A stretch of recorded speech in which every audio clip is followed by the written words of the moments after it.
I never imagined my life would twist like this. Just a year ago, I was quietly building a future, thinking I was making the right choices. But everything shifted the moment my ex got engaged. My heart sank, not because I still loved him, but because of the secrets I'd stumbled upon, secrets that would shake the people closest to me. Before I dive into this, don't forget to like, subscribe, and comment if you've ever faced a betrayal that left you questioning everything. I'm Emily, 32, living in a small, cramped apartment in downtown Chicago. My days are a blur of office cubicles, unpaid bills, and the constant hum of anxiety that never seems to fade.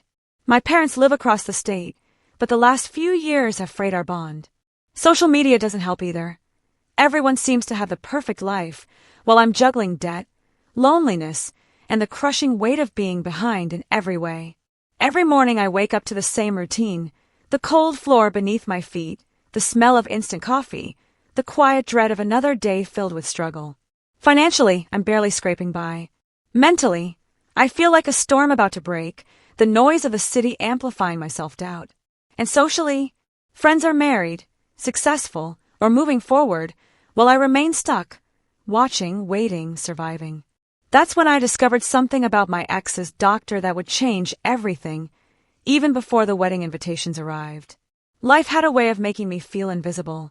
My mornings began before sunrise, the apartment cold and silent except for the occasional siren echoing down the streets. I often sat on the edge of my bed, staring at the peeling paint, thinking about how I got here. The bills stacked on the counter felt heavier than my body, and each overdue notice was a silent accusation. You're failing. My mind constantly replayed the mistakes, taking that lower-paying job because it was safe, avoiding confrontation with friends who subtly judged my choices, staying quiet when I should have spoken up. Why can't you just get it together, Emily? I muttered to myself one evening, pacing my kitchen, the hum of the fridge like a mocking heartbeat. Nights were the worst. Alone, the city felt deafening, every laugh from nearby apartments a reminder that I wasn't part of any happy story. My ex's engagement announcement arrived like a dagger, reopening old wounds. Anxiety clenched my chest. I couldn't sleep. My parents' voices, full of worry and subtle disappointment, haunted me. "Are you sure you're doing enough?" they'd ask.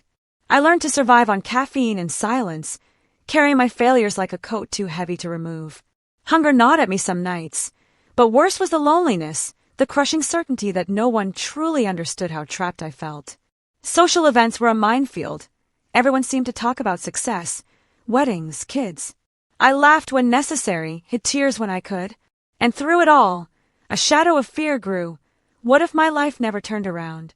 What if I was meant to fade quietly, unnoticed, unfulfilled, forever watching others live the life I wanted? By the time the weekend arrived, I felt like I was carrying the weight of the world on my shoulders. Even simple tasks, grocery shopping, laundry, answering emails, felt exhausting. My reflection in the mirror revealed someone I barely recognized. Tired eyes, pale skin, the faint lines of stress etched across my forehead. The isolation seeped into every corner of my life. Friends were distant, busy with weddings, careers, or families. Messages went unanswered. Invitations were forgotten. I started questioning if I was even worthy of being happy. One night, I overheard a conversation at work that left me frozen. A colleague whispered about my ex's doctor, someone I barely knew, but something in their tone made my stomach twist. Curiosity fought with self-preservation. I remember the faint anxiety I felt whenever my ex mentioned his appointments. There was always secrecy, always something unspoken. My mind spun with questions. Why was he so close to the doctor? Could there be something hidden I hadn't seen? The next few days were a haze. I walked through crowded streets, but the world felt distant, muted, as if I were observing life from behind glass. I wrestled with frustration, shame, and self-doubt. Why am I still stuck here? I asked myself, the city lights blurring with tears. Nights were sleepless, filled with the hum of uncertainty and the echoes of past failures. Humiliation lingered too, friends casually mentioning milestones, reminding me of all I had yet to achieve. Every quiet moment was filled with tension, fear, and the gnawing thought that something in my life was about to break. The tension was relentless.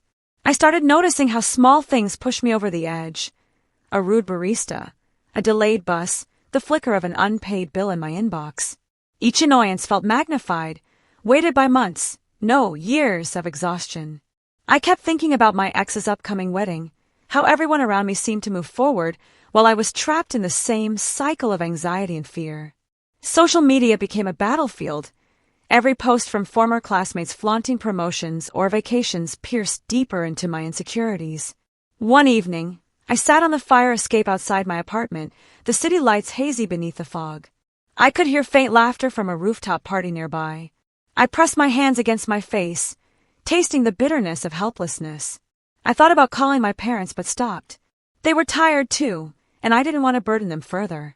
I whispered to myself, I can't keep living like this. I just can't. Sleep offered little relief. Nights stretched endlessly, filled with the low hum of traffic and my own racing thoughts. I imagined conversations I would never have, confessions I would never make. My body ached from stress, my mind from constant worry. Somewhere deep inside, a quiet voice asked, Are you strong enough to survive this? I didn't have an answer. I only knew that each day was about survival, each hour a test of endurance. And the secrets I'd uncovered about my ex's doctor lurked in my mind, a whisper of danger that I couldn't ignore. Days merged into nights, and the loneliness became suffocating. I avoided mirrors now, afraid of the reflection staring back, someone weary, almost broken, but stubborn enough to keep moving. My apartment felt smaller, the silence louder. I caught myself replaying past conversations, analyzing every word, every gesture, every missed opportunity. Did I overlook something? I asked myself, the doubt gnawing at my core. Family gatherings were the worst. My parents tried to offer advice, but it felt like judgment. Why don't you take control of your life? My father would sigh, and though I nodded, his words pierced like knives. Friends reached out occasionally, but I'd smile and nod, careful not to reveal the storm inside. My ex's name haunted my thoughts, the image of him happy without me twisting in my chest. Then there were whispers I couldn't ignore, rumors about his doctor, things that didn't add up. I felt drawn to the mystery, yet terrified of what I might uncover. Every night, I walked the empty streets, feeling the chill of winter bite my cheeks, the smell of asphalt and exhaust filling my senses. I whispered encouragements to myself, though they sounded hollow. Just get through it. Survive today. Meals were skipped, caffeine replaced dinner, and my body began to feel the strain. The city carried on, indifferent, while I wrestled with humiliation, fear, and the creeping sense that my life was unraveling. And all the while, that secret, my ex's doctor, hovered at the edge of my mind, a puzzle I didn't yet have the courage to solve. By now, exhaustion had become my constant companion. Each day felt like dragging myself through quicksand, my energy sapped before I even left the apartment. Work was a blur of fluorescent lights and muted conversations, my thoughts constantly wandering back to my ex, to the wedding I wasn't invited to the strange hints about his doctor that I couldn't shake. I felt trapped between fear and curiosity, knowing I shouldn't dig but unable to resist. One night, after another sleepless stretch, I found myself pacing my living room. Why can't I just be normal? Why is everyone ahead while I'm stuck? I muttered into the empty space. Silence answered me, thick and suffocating. Hunger gnawed at my stomach, but I barely touched my dinner. The city below seemed indifferent, the constant hum of traffic mocking my small, private torment. My phone vibrated occasionally, messages from friends, invitations, casual check-ins, but I avoided them. Even interaction felt like a chore. Inside, a storm raged. Shame, anxiety, self-doubt, and fear collided, leaving me trembling on the edge of despair. Yet, a tiny part of me whispered that I had survived worse days. Somehow, even in the silence and isolation, I kept going. Each step, each breath, was a struggle, but survival, no matter how grim, was still survival. The secrets of the doctor lingered like a shadow I couldn't yet face, but I knew that something had to change, even if I didn't know how. I didn't realize it at first, but the constant pressure had begun to crush me. Nights of anxiety, days of fear, and weeks of loneliness had left me hollowed out, emotionally exhausted in ways I hadn't known possible. One evening, sitting on my couch in the dim glow of a single lamp, I finally admitted to myself that something had to shift. Not through courage, not through motivation, but through quiet, desperate necessity. I thought about my ex, about the wedding, about the whispers I'd overheard about his doctor. Fear coiled tightly in my chest. What if digging deeper destroyed me? What if I wasn't strong enough to handle the truth? The questions had no answers, only tension. My mind ran through endless scenarios, each one scarier than the last, each possibility a trap I might stumble into. And yet, beneath the fear, I felt a subtle, almost imperceptible awareness. I couldn't stay frozen forever. I stayed up that night, staring at the ceiling, feeling the weight of years pressing down. Confusion and hesitation tangled with a faint spark of clarity. My life hadn't improved. Survival alone was no longer enough. Something had to shift, though I had no idea how or when. I whispered to myself, voice barely audible, I can't keep living like this. But what can I do?